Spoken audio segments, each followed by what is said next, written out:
In this video, we'll be finding the area of parallelograms and then using our knowledge of area to find missing values. So finding the area of a parallelogram is more difficult than finding the area of a rectangle because of the fact that these lines are slanted. Now, if we were to plop this parallelogram onto a coordinate grid, we wouldn't be able to see how many complete little squares fit inside of it because we have slanted lines here that would ultimately result in there being some partially cut off boxes. And that's really difficult to actually see and count. So we're going to talk about parallelograms and how they relate to rectangles, and then we're going to actually be able to derive the equation of a parallelogram from the equation of a rectangle. So what we have here is we have a parallelogram. We saw it on the previous slide, and essentially what I've done was I've sliced that parallelogram so that that little slanted piece is cut off.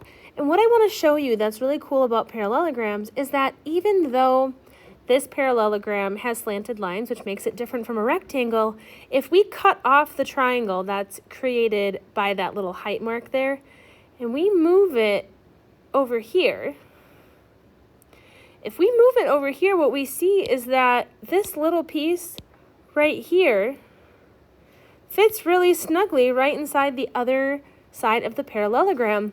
And what happens when we do this is that we form a rectangle. So what we're able to do with parallelograms is we're able to kind of deconstruct them a little bit, and we're able to turn a parallelogram into a rectangle. Now, as a result, we can actually use the equation of a rectangle to derive the area of a parallelogram. And where the area of a parallelogram is different than the area of a rectangle is in the base and in the height. So area of a rectangle is base times height. But when we have a rectangle, the base and the height are the side lengths of that particular rectangle. Notice here with the parallelogram, our base is still our base, but what happens is that the height of our parallelogram, our height is a separately drawn value. Here we have a side length. This is our other side length denoted as S, and our height is something completely different. Our height is the actual height of our shape, and what the height does is it connects the two identical bases. So this area of our parallelogram is still calculated by base times height, but now we have to note in a parallelogram that this height is not a side length, but instead is the length that has a right triangle. So it's the actual height of the shape, and it forms a right angle with the base. So let's dive in here now and really focus on finding the area of parallelograms and really talk about how they're different from rectangles. So we know that the area of a parallelogram is the base times the height. But remember, our height is not necessarily a side length here. So I have a lot of numbers in this picture. And when we do these, we're going to purposely throw extra numbers in there. So we really have to think through what information is important for calculating this area. Well, the area of a parallelogram is calculated by the base, and we're multiplying that base by its height. So remember, the height is always going to be that value that connects the bases and has a right angle. So this right angle here tells me that the 6 is my height. And then the base is what that height is connecting. So we see we have base and base that the height is connecting. So our base is 14. Now, what's tricky here is a lot of students want to use this 8 in some capacity. And while 8 is a side length, 8 has nothing to do with calculating area because it is not a base or a height. So we can calculate area by taking our base, which is 14, multiplying it by the height, which is 6. And if we multiply those two values together, we find that we have an area of 84, and then our units on that are going to be feet squared. Now, other thing we're going to be able to calculate with a parallelogram is the perimeter, and this is where we really have to think through what each represents. We know that the area is the base times the height, but the perimeter is the distance around a shape. So be careful so that you can really figure out which values are actually important.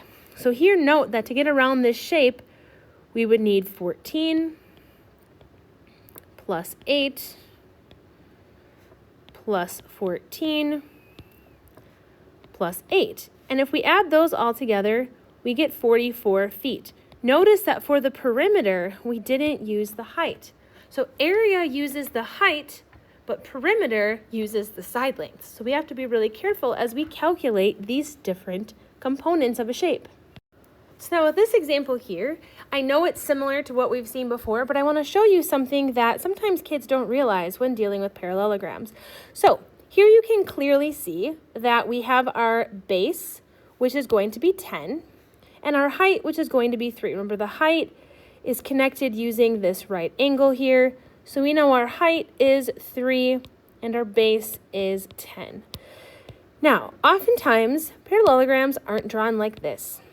What we can actually do is they can be inverted on their sides and look like this. Now, this often confuses kids because they think height has to be from the ground up, has to be a vertical thing.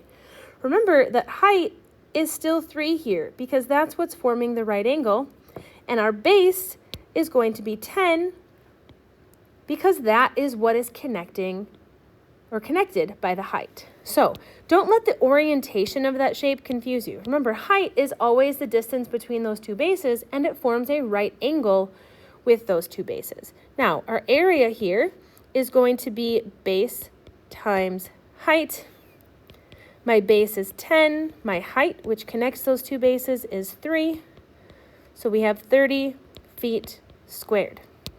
Now, same thing as before, let's also calculate the perimeter here. Remember, perimeter is the distance around a shape.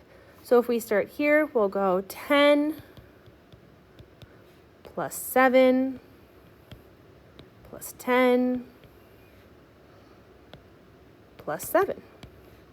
And if we add those all together, we get a perimeter of 34 feet.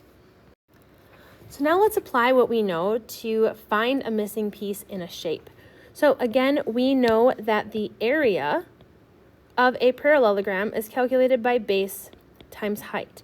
And if I read through the information here, it says use the area of the parallelogram below and then find the information to find the value x. So we know our area is 220 feet squared. So we're going to go ahead and replace area with 220.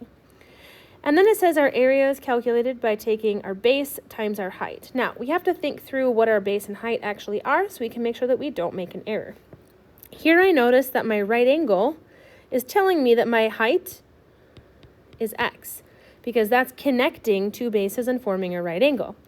I can then see that my two bases here are 22. So the 12 is really there to confuse us a little bit and really ensure that we know what base times height of a parallelogram actually means. So here we have 22 times x, which is going to be 22x. So now we have an equation to solve to help us find that missing value. So if we divide both sides by 22, we end up with 10 is equal to x. So we have x is equal to 10 feet.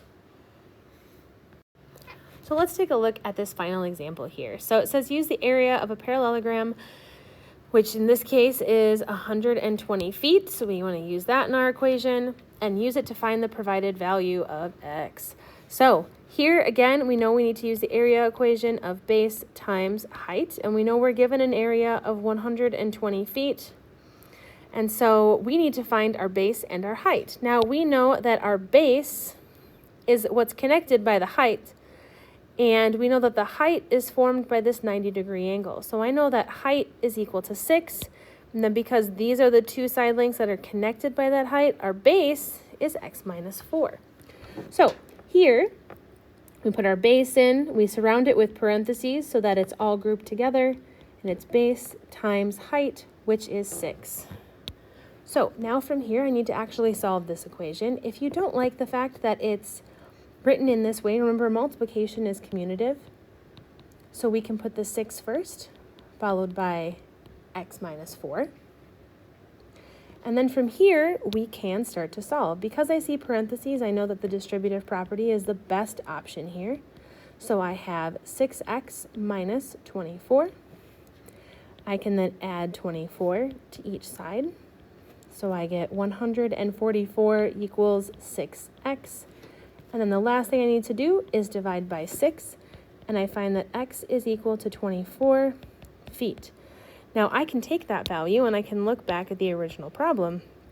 And here what I notice is that if x is 24, that side length is going to be 24 minus 4, which is 20 feet. And then if I take my base times my height, those give me the 120 feet I expect.